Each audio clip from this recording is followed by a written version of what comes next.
ఇప్పుడు ఈ గుడిపల్లి శ్రీకాంత్ అనే వ్యక్తి తప్పకుండా రానున్న రోజుల్లో తెలంగాణలో జరిగేటువంటి ఏ రకమైనటువంటి ఉద్యమాలకైనా మీ గొంతులే అవసరం పడతాయి. మిగతా వాళ్ళని సమాజం మళ్ళీ యాక్సెప్ట్ చేసే పరిస్థితులు వాళ్ళు కల్పించి కూడా వస్తాయి కావచ్చు, నిజంగానే నిలబడతారు అనుకున్నప్పుడు ఇస్తారు కావచ్చు. కానీ ఇప్పుడు మీలాంటి వాళ్ళను కోరుకుంటుంది. ఎందుకంటే మొన్న వెలుగుమట్ల ఇష్యూ కానీ మిగతా నాగర్ కర్నూలు ఇష్యూ కానీ చూసినప్పుడు పాటలు పాడటానికి వాళ్ళు రాలే, మీలాంటి గొంతుకలే దిక్కైనాయి. కాబట్టి రేపటి సమాజం మొత్తం మీదే. సో ఇప్పుడు బహుజన అనే ఐడియాలజీ వచ్చింది కాబట్టి అడుగుతున్నా, ఈ బహుజన భావజాలము ఎందుకంటే మీరు తెలంగాణ ఉద్యమంలో పనిచేసిన తర్వాత చాలామంది కమర్షియల్ వైపు వెళ్ళారు. పాటలు పాడితే 1000-2000 వస్తాయి, లేదంటే 5000-10,000 వస్తాయి. కొద్దిగా మంచోళ్ళు అయితే ఆ పాటలు ఏదో ఒక మీటింగ్ పెడితే పాట పాడుకుంటే 5,000-10,000 సంపాదించుకోవచ్చు అనే కమర్షియల్ వైపు వెళ్ళినటువంటి క్రమంలో మీరు ఇటువైపే పాడాలనే ఆలోచన ఎందుకు వచ్చింది అని ఒక్కసారి ఇది కాంచీరామ్ బ్యాచ్, ఇది ఒక్కసారి ఎక్కిందంటే ఆకలిగా ఉన్నా సరే కానీ ఇంకో దిక్కు పోయే ప్రయత్నం చేయలేము. ఓకే, కాంచీరామ్ ఒకసారి ఎక్కిండు. ఎట్లా ఎక్కిండు? సందర్భం ఏదైనా అంటే నేను యాక్చువల్లీ పాట పాడాలి, సందర్భం చెప్పొద్దు, ఒక అవకాశం వచ్చింది నాకు. నేను ఎందుకు కాంచీరామ్ని అర్థం చేసుకున్నామంటే ఉత్తరప్రదేశ్ రాష్ట్రంలో మనం అధికారంలో ఉన్నాం. హత్రాస్ అనే విలేజ్ ఉన్నది, అక్కడ మనీషా అనే అమ్మాయి నీ గుడిలోనే రేప్ చేసి చంపేసిన సందర్భాలు మనకు గుర్తున్నది కదా. అయితే ఆ ప్రోగ్రామ్ నేను విలేజ్లో చేయాలి. అరే అక్కడ అధికారంలో ఉన్నాం మనం, అయినా మన పిల్ల మీద దాడి జరిగింది, 3 రోజులు రేప్ చేసి చంపేస్తే కూడా మన వాళ్ళు మాట్లాడలే అంటే మళ్ళీ అధికారంలో లేము మనం అని ఒకళ్ళు చెప్పిర్రు. అంటే మనం కూడా ఈ దాడి ఎక్కడనో యూపీలో జరిగిందని ఊకోవద్దు భయ్, ఇది తెలంగాణకు వస్తుంది, తెలంగాణలో నార్కల్కి రావచ్చు, నార్కల్ నుంచి నా గుడిపల్లికి కూడా రావచ్చు అనుకో. ఆ సందర్భం అన్నా మేము ర్యాలీ తీయాలి, సాయంత్రం వరకు ర్యాలీ తీయాలి. ఒక 200 మందితో మేము ప్లాన్ చేసుకున్నాం. ఓకే, 200 మందితో ప్లాన్ చేసుకున్నాం. పాట రాయాలి నేను, నాకు వస్తేలే. అరే అమ్మాయి నా చెల్లెలే, మాకు ఆడపిల్ల లేరు, చెల్లెలే ఎవరైనా సరే అనుకొని ఇంట్లో కూర్చున్నాం. ఎట్లా ఏం చేసిరు అని ఒక టీవీ పెట్టుకొని చూస్తున్నా, ఒక న్యూస్ ఛానల్ ఎక్కడో, అది హిందీలోనే చెప్తున్నారు. ఆ రోజు అర్థమైంది ఏంటని అంటే ఈ వ్యవస్థలో మనిషి ఆడ ఉన్నాడో వెతికొద్దాం పద. ప్రతి పాట ఏ ప్రోగ్రామ్ కన్నా పోతే నేను రాసుకునే ప్రయత్నం చేస్తా కంపల్సరీ. నేను రాసుకునే పాటకే ప్రియారిటీ ఇస్తా.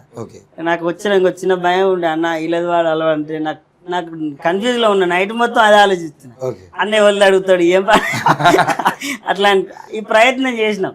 అయితే నాకున్నది ఏందని అంటే ఒక ప్రోగ్రామ్ పోతే కంపల్సరీ ఆ సబ్జెక్ట్ మాత్రం ఒకటి రాసుకుంటాం. కొద్ది లేట్ అవకాశం రావచ్చు, మీలాంటి వాళ్ళ దృష్టిలో పడితే చెప్పలేము ఒక మంచి అవకాశం వచ్చిన రోజు. ఆ రోజు ఆ చెల్లెల గురించి ఆలోచిస్తున్నాను, ఆ ప్రోగ్రామ్ చేయాలి. కళ్ళల్లో నీళ్ళు తిరుగుతున్నాయి. మన ఆడపిల్లని గుళ్ళ పట్టుకొని రేప్ చేస్తుంటే, పుట్టిగా రేప్ చేసి వదిలిపెడితే బతికి ఎట్లనో చదువుకొని ఎట్లనో అవు, నాలుక కోసిరు, మెడలు ఇరిసిరు, నడువులు ఇరిసిరు. ఆ అమ్మాయికి న్యాయం జరగలే, వాళ్ళ తల్లిదండ్రులు కూడా స్టేషన్లో వేసిరన్న సందర్భం నేను రాయాలి. అంటే ఈ అమ్మాయికి ఇంత జరుగుతూ కూడా మనిషి అనేటోడు లేడా ఇక్కడ, తల్లిదండ్రులు కాకుండా ఇంకెవడు పట్టించుకుంటలేడా అంటే ఈ వ్యవస్థలో మనిషి అనేటోడు లేడు. ఈ వ్యవస్థలో మనిషి ఆడ ఉన్నాడో వెతికొద్దాం పద, ఈ జగతిల మృగమై తిరుగుతున్నాడట ఉరితీద్దాం పద. హత్రాసు గ్రామంలో వాల్మీకి వంశమున పుట్టిన మనీష చెల్లెలట. అమ్మాయి పసల కోసం గడ్డి కోసుకురాను. హత్రాసు గ్రామంలో వాల్మీకి వంశములో పుట్టిన మనీష చెల్లెలట. మూగ జీవుల కోసమని పశుగ్రాసం కోసం వెళ్ళెనట. కండకావరం ఎక్కిన కొడుకులు చెరబట్టి చెరిపిండ్రంట. గుతుపలందుకోవో మనిషి. అప్పటికి వాల్మీకులు కూడా ఈ తెలంగాణలో నిద్రపోతున్నారు. గుతుపలందుకో వాల్మీకి, కొడుకుల గుండెల్లో గుణపాలేద్దాం. ఈ వ్యవస్థలో మనిషి ఆడ ఉన్నాడో వెతికొద్దాం పద, ఈ వ్యవస్థలో మనిషి ఆడ ఉన్నాడో వెతికొద్దాం పద. ఈ జగతిల మృగమై తిరుగుతున్నాడట ఉరితీద్దాం పద, ఈ జగతిల మృగమై తిరుగుతున్నాడట. ఈ వ్యవస్థలో మనిషి ఆడ ఉన్నాడో వెతికొద్దాం పద.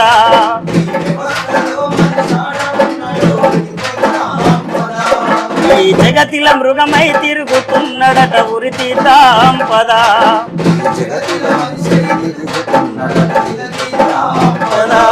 హత్రాసు గ్రామంలో వాల్మీకి వంశమున పుట్టిన మనీష చెల్లెలట, పుట్టిన మనీష చెల్లెలట, పుట్టిన మనీష చెల్లెలట. మూగ జీవుల కోసమని పశుగ్రాసం కోసం వెళ్ళెనట, కండకావరం ఎక్కిన కొడుకును చేపట్టి చెరిపిండ్రంట. గుతుపలందుకో మనిషి, కొడుకుల గుండెల్లో గుణపాలేద్దాం, ఈ వ్యవస్థలో మనిషాడ ఉన్నాడు వెతికొద్దాం పద. ఈ జగతిల మృగమై తిరుగుతున్నాడట ఉరి తీద్దాం పద. ఎట్లా చంపిర్రు? నాలుక కోసిండ్రో, మెడలను విరిసిండ్రో, తల్లివి నడుములు విరిసిండ్రో. ఆపరేషన్ కూడా పనికిరారు, ఇట్లున్న నడువులకి ఇట్లయిన పేపర్లే. నాలుక కోసిండ్రో, మెడలను విరిసిండ్రో, తల్లివి నడుములు విరిసిండ్రో. ఎన్ని కలలను గన్నదు తల్లి మూగబోయి అల్లాడెనో. 100 ఏళ్ళుగా ఆడపిల్లల మానాలను దోస్తుండ్రంట. అంటే ఈ మనిషి ఒక్కరితే కాకపోవచ్చు, అంతకుముందు కూడా జరిగినాయి.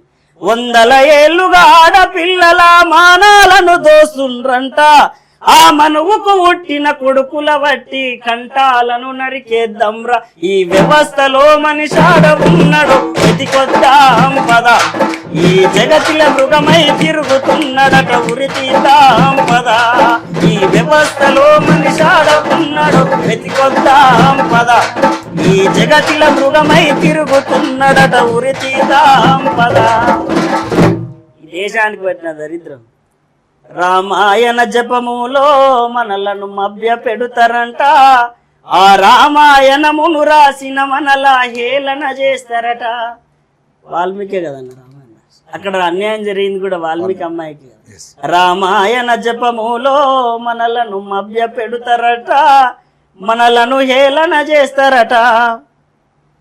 ఈ చీకటి చరిత్ర మాటున బలి అయిన తల్లులు ఎందరో. ఏదో ఒక రోజు మన రాజ్యం రాకపోతుందా? ఈ చీకటి చరిత్ర మాటున బలి అయిన తల్లులు ఎందరో. నీ చరిత్ర మారక తప్పదు మనువా నీ అంతమ్మ పంతం. ఈ వ్యవస్థలో మనిషాడ ఉన్నాడు వెతికొద్దాం పద. ఈ జగతిల మృగమై తిరుగుతున్నాడట ఉరి తీద్దాం పద. ఈ వ్యవస్థలో మనిషాడ ఉన్నాడు వెతికొద్దాం పద. ఈ జగతిల మృగమై తిరుగుతున్నాడట ఉరి తీద్దాం పద. ఇది నా రెండో పాట. తర్వాత అమ్మాయి గురించి ఇది రెండో పాట. ఇట్లా ప్రయాణం అనేది జరిగింది. అంటే మీ పాటలు అంటే దీన్ని బట్టి అర్థమవుతుంది ఏంటంటే మీ పాటలు చాలా ఉన్నాయి. ఆ పాటలు వాడుకునే ముందు నేను మీకు ఇన్స్పైర్ అయినటువంటి పాట మొన్న బడంగపేటలో